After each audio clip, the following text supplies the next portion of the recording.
yang saat ini sedang di dalam proses untuk pelaksanaan di minggu kedua atau ketiga.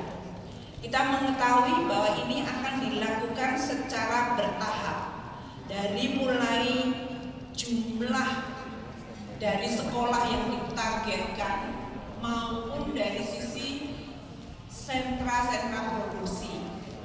Kami berharap karena Bapak Presiden akan terus meningkatkan anggaran untuk makanan bergizi gratis, bisnis modelnya masih akan terus disempurnakan, tata kelolanya juga diperkuat. Namun ini adalah salah satu program pemerintah yang bisa langsung dimanfaatkan oleh UMKM di semua wilayah Indonesia, dimanapun selama ada sekolah di situ. Karena sekolah yang memberikan makan bergizi setiap hari kepada muridnya, berarti ada yang harus menyiapkan makanan tersebut. 1 triliun naik ke 100 triliun, ditambah 100 triliun, bukan naik ke 100 triliun, maka menjadi 171 triliun, jumlah sentranya akan meningkat. Maka saya berharap bahwa ini akan menimbulkan multiplier yang luar biasa bagi usaha kecil menengah di seluruh Indonesia. Kemarin di dalam rapat KSSK, saya menjelaskan kepada OJK dan Bank Indonesia sebagai anggota KSSK ini dalam bentuk subsidi untuk pupuk, untuk bibit, alsintan, hingga pembukaan lahan baru dengan modernisasi alat pertanian.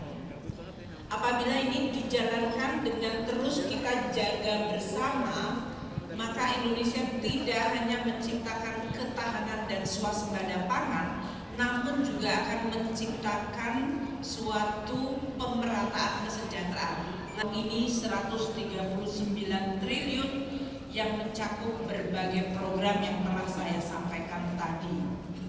Selain dua program ini, program di bidang pendidikan, yaitu program untuk berbagai perbaikan renovasi sekolah, termasuk Bapak Presiden meminta untuk fasilitas mandi MCK, yaitu untuk air bersih cuci tangan agar anak-anak dalam mereka menikmati makan siangnya tetap bisa terjaga kebersihan.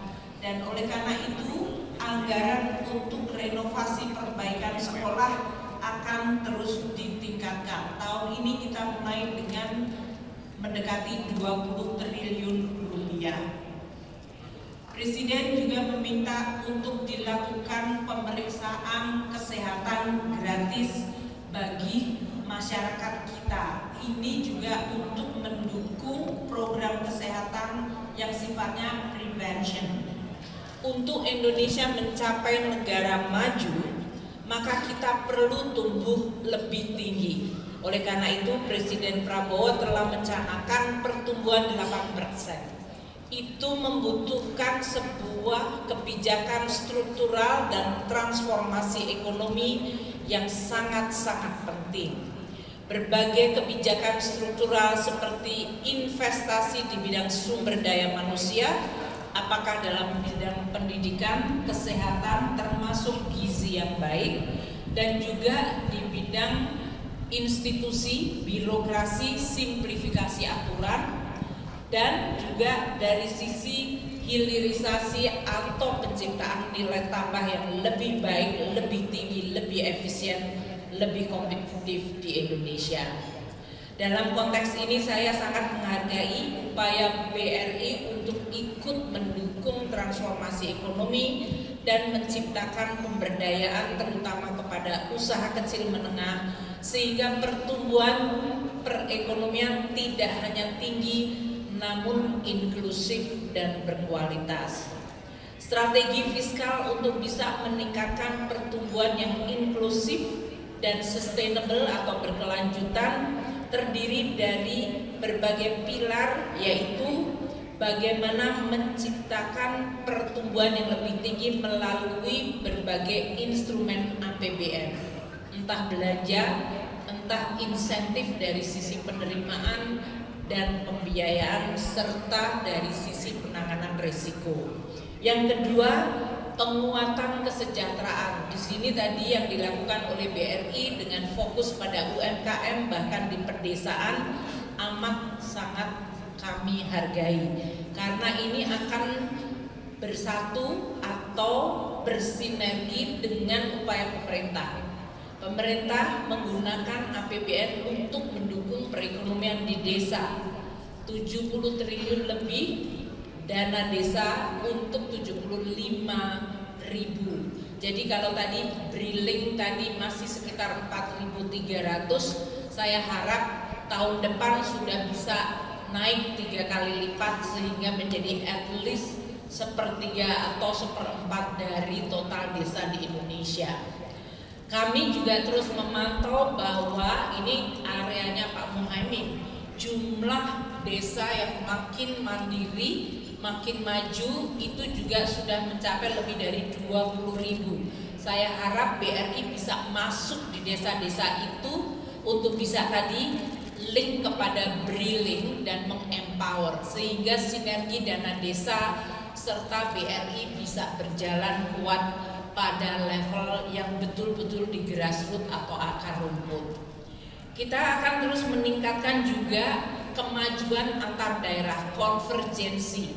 Jangan sampai daerah yang sudah maju makin maju, sementara daerah yang tertinggal mereka tertatih-tatih untuk akan membelanjakan lebih dari 3.600 triliun rupiah. Dan angka itu dialokasikan untuk berbagai kegiatan yang sesuai dengan prioritas Presiden. Saat ini bahkan kami melakukan lagi adjustment agar makin tajam. Berbagai penyesuaian anggaran di kementerian dan lembaga yang diinstruksikan oleh Bapak Presiden sedang berjalan.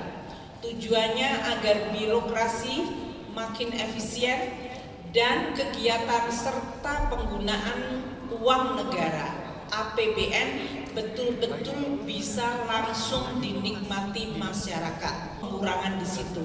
Belanja KL banyak mengalami adjustment dari mulai perjalanan dinas, ATK, berbagai kegiatan seperti ini udah nggak boleh lagi Pak Sunarso. Jadi mungkin ini karena BRI adalah BUMN tidak terkena pemotongan anggaran, tapi memberikan dividen tadi.